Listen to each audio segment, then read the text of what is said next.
Alrighty. So in today's video, I'm going to be sharing with you a simple strategy to help you become consistently profitable in options trading, especially if you're just starting out, right? So if you're new to trading options, then I want to share with you this pretty simple option strategy that you can use. All right. So what is this simple strategy? So this simple strategy is what's called the put condom. The put condor. Put condor. This is the second time I said condom. In another one of my videos, I made that mistake as well. But no, it's not the put condom. That is a totally different channel.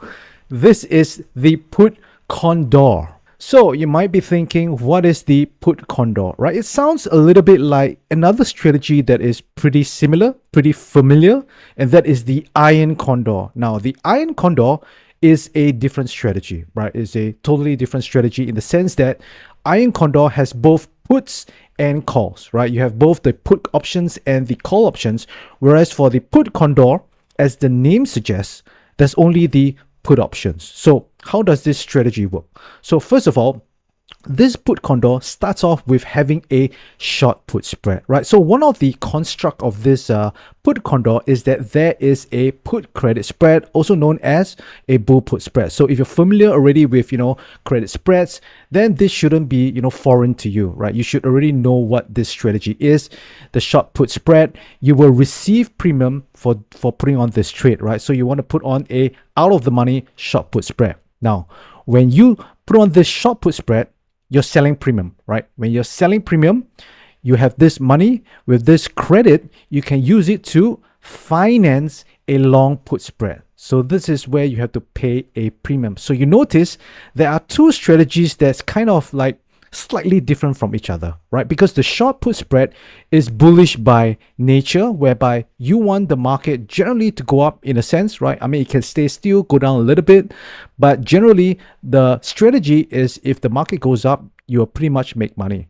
Whereas the long put spread, you actually want the market to go down, right? If the market goes down, then you can make money. So what you have down here is a combination of a bullish and a bearish strategy. So the whole idea of the put condor is like this, right? So what we're doing is that we are using the short put spread to finance the purchase of the long put spread. So let me just draw this box down here. So this is where you get money, right? This is where you get the premium. And then down here, this is where you pay the premium. So when you receive this premium, so let's say you receive a premium of $2 signs, right? That means you are rich, right? Okay, not really rich, but at least you get some premium, right? And then you're going to purchase this put spread down here. So you are going to pay out of this premium that you have collected. So let's say, for example, each dollar sign is equal. You remove $1 sign, cancel out this dollar. Basically, you still have a net credit overall. So let me give you an example. Let's say you sold an out of the money put spread and receive $1 for it. So basically this one, you sell it, they give you $1 in terms of premium. Then with that $1, you use a part of it to buy a put spread. So the put spread that you want to buy is actually somewhere around at the money, right? ATM just means at the money, which means to say it's somewhere below where the current market price is. So the current market price will be somewhere down here. So let me just mark it up down here if you can see it. So basically it's somewhere around here, right? So pardon my drawing, it's kind of a little bit difficult to draw, but you get the point, right? So the whole idea here is to use the credit that you receive, purchase this put spread, and overall you still get a credit, right? So this strategy is also considered a premium selling strategy, right? Because overall you still actually get a net credit, right? So net credit, let's say for example, if you get 50 cents, that is $50 per put condor. So this is really the construct of the put condor, right? You have one strategy at the bottom down there is slightly bullish. You want the market basically to go up or not to go down so much, right? It can go down, you're still profitable, but if the market goes all the way down here, then that's not what you really want. But with the put debit spread, which is the long put spread, now suddenly you have an incentive for the market to go down. So when the market goes down, you will actually be making money on this portion of the whole strategy. So you can see this is a little bit like the beauty of this strategy, because most of the time, let's just say if you just put on this put credit spread, right? Let's say you do not have this and you put on the put credit spread.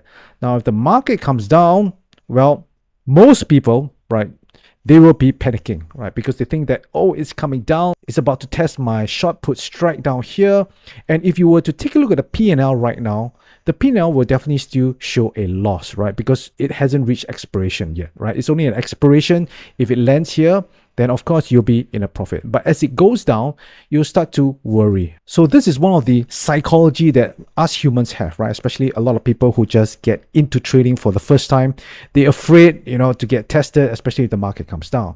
Now, when you add this portion down here, suddenly you are feeling excited that the market comes down, right? Of course, you don't want the market to go down too far down, but as long as it goes below our long put spread, then this is where we can actually get a little bit more compared to if the market just kept going up. Right, so let's take a look at the profit zones for this strategy. So how does the profit zone look like? So if you were to take a look at this, what I've done is I've just color coded it, right? I've color coded it so you can see that this strategy actually does not have any risk to the upside, right? Especially, if we are in a bull market, especially right now, we are currently in a bull market. The market is going up and up and up pretty much, don't stop all the time. At least you have this strategy. It goes up, you don't have to worry. You still have the profit, or rather the credit you receive from putting on this whole position, right? Remember, you're only using, a part of it, right? You're not going to use all of it. So even though if the market goes up, you're still going to be in profit, although it's minimum. Now, if the market actually comes down and it enters our max profit zone, this is where you can actually make even more, right? Because you have this long put spread down here. It's going to help you make the profits on the way down. Now, of course, we want it to stay within this max profit zone down here, because this is where we make the most from this strategy, right? So if it goes up, at least we still make something, right? Doesn't matter. We still make some profit. It comes down. Yes, we can make a little bit more, but we do not want it to go all the way too far down past this point down here, right? Because this is the point where we start to get into a loss, right? So as you can see down here, this loss down here starts to gradually increase as, the underlying starts to go down. Now, past this point where we have our long put, this is where the max loss zone is. So basically, we've already kept the max risk down here. So if the market continues to go all the way down, let me just remove this drawing.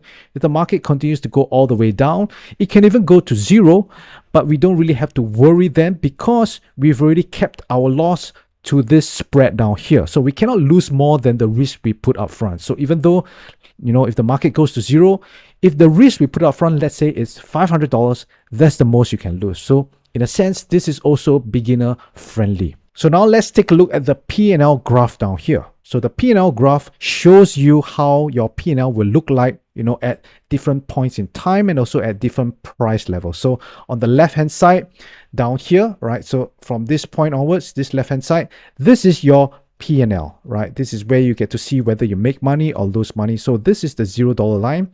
Anything above there, you are in profit. Anything below there, you are in a loss. So one thing about this strategy you will notice, first of all, is that it has a pretty high win rate, right? It's 87.1%. But again, it really comes down to how you construct it.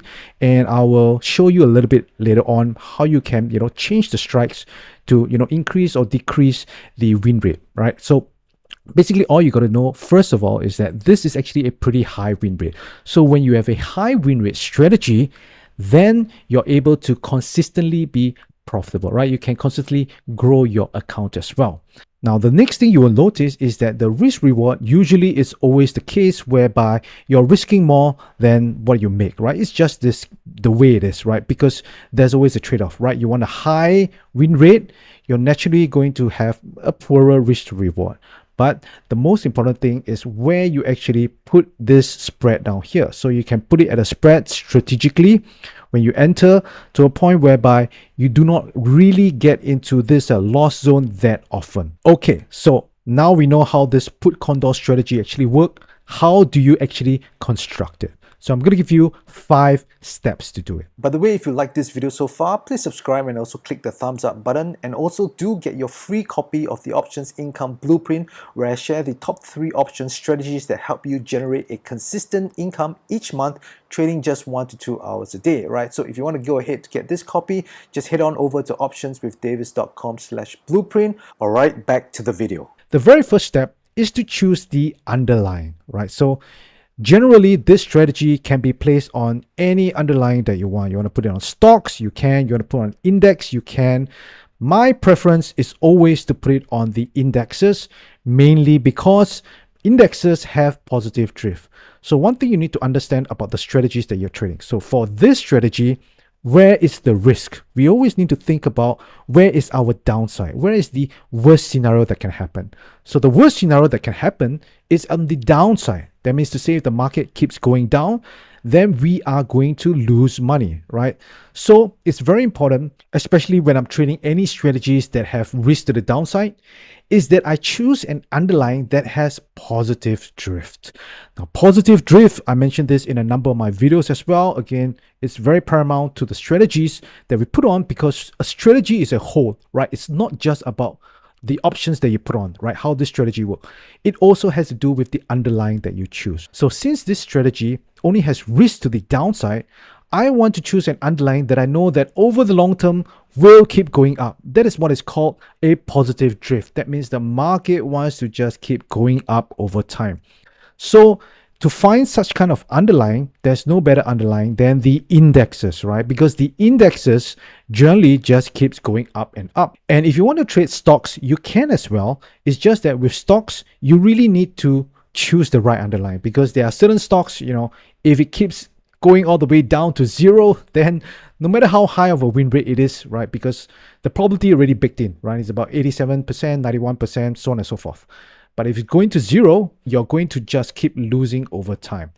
So my preference is indexes, and there are 2 ways to go about this, because you have the American style options and you have the European style options. If you want to keep things simple, you do not want to roll it, you do not want to, leg in and leg out, just go for the European style options, which is the cash settled index options. For example, SPX, RUD, or XSP, MRUD. So again, depends on the size of your account, right? So basically, if you go for this cash settled index options, you can just put on this strategy, leave it to expiration. You don't have to worry about being early assigned or assigned any shares. All right. So step number 1, choose a positive drift underlying. Now, step number 2, choose your DTE. So I created a few videos before where I didn't really talk about the DTE, because a lot of my videos actually already talked about DTE. So I thought that my viewers are probably informed. Apparently I was wrong, right? Because some people still don't know what is the DTE that I like to choose. And maybe for those new viewers, it's good for me to reiterate again. So every video, probably I will have to talk about the DTE. By the way, DTE stands for days to expiration. That means the expiration date of the options, right? So generally, I like to go for somewhere around 45 days onwards to maybe 65, maximum 70, because of the edge that we are going to have. So what is this edge that we have? So I already recorded a video again. I'm talking about the number 1 secret to be consistently profitable trading options. And that is the fact that the realized move is most often the time lesser than the expected move. So if you don't know about this concept, just go to my channel and watch that video and you will fully understand it, right? But basically, it's important for us that if you want an edge trading options, you definitely want to make sure that you're choosing the right DTE that has this edge. So what is the right DTE? Basically, you can see from this study down here. So this study shows of the SPY, and it shows the expected move versus the realized move. And this data have these studies have gone back all the way since 1993. So it's a pretty significant study set. So a lot of data has gone into it, and what they have found that if you were to choose the DTEs, right, or rather, if you hold the trade for 30 days or less, what you will find is that the expected move is not bigger than the realized move. That means there's no edge there. That's not where our edge is, right? We want the edge whereby the expected move is actually bigger than the realized move. So you can see only from 45 days onwards, that's where you have the edge. So inevitably, there will always be some people that will ask me, Davis, can I do this on the weekly options? Can I do this on the 0 DTE options? Hey, you can put this on any time frame you want. If there's a 1 second option, I pretty much believe that you will put it on as well if you want to, right? There's just some people that want to realize this win or loss very quickly, right? Instant gratification. Now, if you're the kind of person that likes that, you can go ahead and try, right? Whether it has an edge in the long term, we don't really know, right? But based on this study itself, based on this data, it's safe to say that from 45 days onwards, that's where our edge comes. That's why, we generally have a higher win rate than the theoretical win rate because, again, of this. All right, so this is step number 2. Now, step number 3, you want to start constructing your short put spread first, right? We always construct the part where we receive the credit. So remember, this strategy is whereby we use the credit to purchase a debit spread, which is the put debit spread. So when you construct this short put spread, the first thing you want to do is find the short strike, right? The short strike, how we choose it is pretty much determined by delta. So one thing you need to have when you construct this is to have this delta column on your option chain, right? So generally you want to go for somewhere around 15 to 20 deltas, but this is just a guideline, right? So one thing you need to understand is the relation between delta and the probability of win, right? The probability of profit. Now, the delta gives us a very estimate indication as to what is the win rate of the strategy, right? So to speak, right? Because the delta just gives you a representation of, what's the chances of it being in the money at expiration. So if it says 20 delta, it just means that there is a 20% chance of this strike being in the money by expiration, right? So on the opposite end, if you have 20% chance of being in the money, that means you're going to lose money. It means to say you have a roughly 80% win rate on this strategy. So that is how we want to choose our short strike, right? So for example, if you're somebody that want a much higher win rate, then this is where you want to go for a lower delta, right? Now, one thing to understand is that there's always a trade-off. Please do not ask me, Davis, what is the best delta to choose for this? Because there's no such thing as the best, right? It all comes down to you, what you're comfortable with, and what you think is the outlook of the underlying. So basically, the trade-off is this, right? If you go for a very low delta, let's say 15 delta, and let's say lower than that, then you're going to get a higher win rate, right? Because the delta is lower, the chances of it being in the money is lower, right? So naturally, your win rate is higher.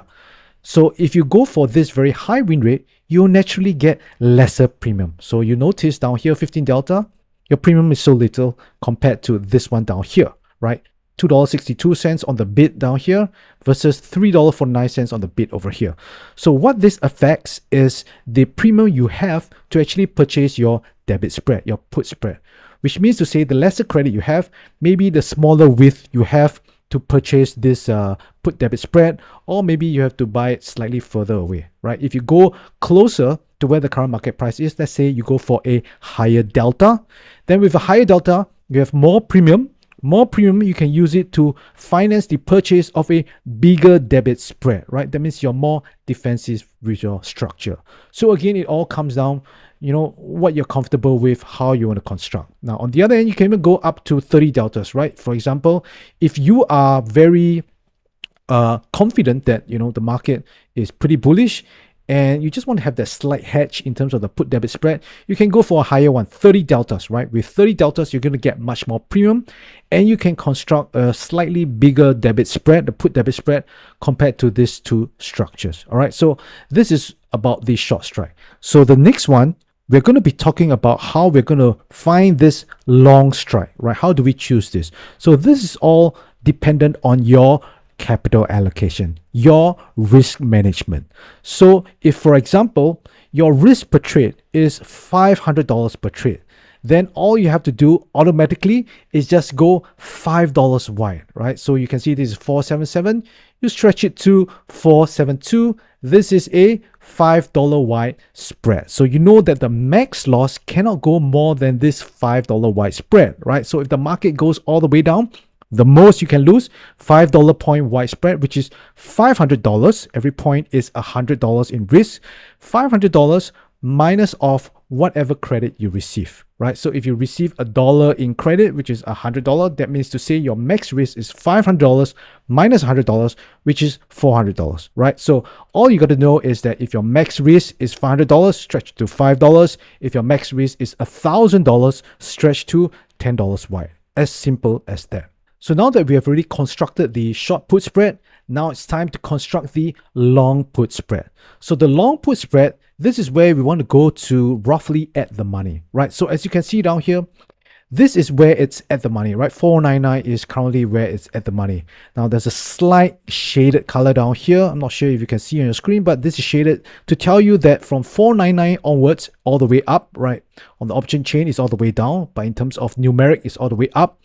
This is where it's considered in the money, right? So generally, we do not want to buy this put spread that is in the money, but rather around at the money or out the money. So the very first strike that we want to choose is the long strike. So the long strike, I'll generally want to choose somewhere around at the money.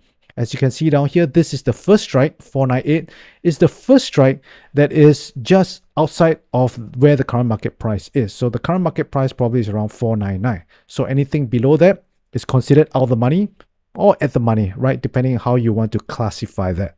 So 498 is the strike that I'll choose first. The next is to see how big of a construct I can get for this put debit spread. Basically, how wide is the width? So generally, I will start off with 1 point wide spread first, then see what is the overall credit. So as mentioned earlier on, let's say if you receive $1 for the credit spread which you have constructed in step 3, then you want to look for a put debit spread that is less than $1. So let's take a look at this, right? So for example, for this, if you were to minus off each other, maybe it's around 40 cents thereabouts, right? So let's say, for example, ballpark is about 40 cents. So what that means is that you will at least now have a net credit of 60 cents. So this will be your construct. You can definitely go with this. Now, if you want a little bit more defensive structure, which means to say you want to make slightly more if the market goes down into this max profit zone, what you could do is try and stretch this one more strike, right? To try the 496. Then you see, hey, can you actually still get an overall credit? If you can, and you want it to be more defensive, you can go with this. Now, what if you construct this and it's 1 point wide just at the money, but you notice that it's actually not a credit and it's actually a debit?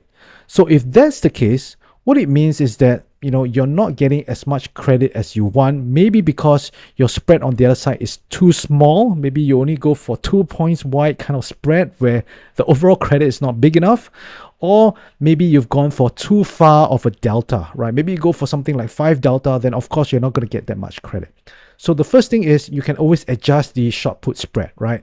Adjust it, go for a slightly higher delta, go for a wider width if your risk allows it, and you should be able to get more credit. Now, let's say, for example, you already gotten a good credit down there, but you notice that down here, you don't get that much overall credit. Let's say, for example, this spread down here costs 80 cents and overall your net credit is 20 cents, which is $20 per put spread. And you don't like that, it's so little. So here's what you can do. So let me just remove these drawings first. So what you can do instead is you would have to shift this whole spread down here all the way down in terms of numeric, right? On option chain, you're basically shifting it up. So let's say, for example, you go for the 490,491 put debit spread. So if you go for this, what you notice is that it will generally be cheaper to purchase than this one down here. Because remember, as it goes further out of the money, your premium drops, right? If you take a look at the premium down here, it's much lesser than here. So that is why you're going to be able to construct a put debit spread with the same width as this one down here, right? But it's going to be cheaper to purchase. Now, the trade-off is that now your max profit zone is going to be smaller. So remember, this is how our P&L graph looks like. So if you recall, this is our P&L graph, and this is where the current market price is. So I'll put M for the current market price. This is if you choose the at the money put debit spread. Now, if you were to choose this one down here, all of a sudden now this will be shifted. So now maybe it will look something like this, right? So down here, your max profit zone is going to be smaller, but you're still going to be profitable even though if the market lands somewhere around this zone down here, right? So again, all you got to do is just manipulate the strikes, change it up a little bit to see the kind of construct that you can get. Now that you have already constructed both your short put spread and your long put spread, you already have the put condor on. Congratulations, but you're not through yet, right? The next thing you want to ensure that you have a net credit, because if you don't have a net credit, then it's going to be a debit trade. If it's debit trade, that means to say that it's going to have pretty much a low win rate, right? Because if the market goes up, it's going to be a loss. So you want to make sure that when you put on the trade, you take a look at the slider bar down here. So this is the Tasty Trade platform, right? I'm sure other platforms should have this, where they tell you what is the mid price. So the mid price will tell you whether it's a credit or debit. Now, if you see that it's a credit, good to go, right? So next thing, take a look at all the other details, right? You can take a look at your max risk, take a look at your max profit. If you're comfortable with this, go ahead, place the trade. If you think, you don't like it, adjust the strikes again. Adjust it until you're finally good with it, you like it, then ship the trade in and you're good to go. By the way, if you like this video, then you're absolutely going to love this next video which I have for you. So go ahead and watch that video right now. Also, if you haven't already gotten your free copy of the Options Income Blueprint, you can do so just by clicking this link down here on your screen, and you'll be able to get it for free. Alright, I will see you in the next video.